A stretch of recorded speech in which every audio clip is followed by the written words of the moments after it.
Hi friends, Chaitra నవరాత్రులు లేదా శరన్నవరాత్రులు లాంటి పండుగ ఏదైనా సరే మొదటి రోజు మనం పూజించే శక్తి స్వరూపిణి శైలపుత్రీదేవి. ఈ దేవి పేరులో శైల అంటే పర్వతం మరియు పుత్రి అంటే కుమార్తె.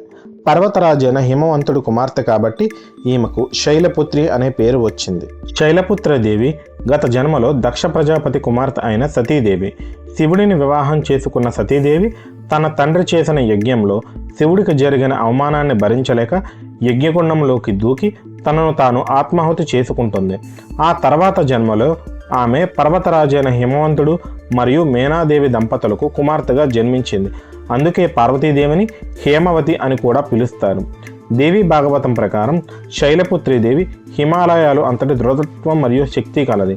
ఈమె తిరిగి ఘోరమైన తపస్సు చేసి ఆ మహాదేవుడిని తన పతిగా పొందుతుంది.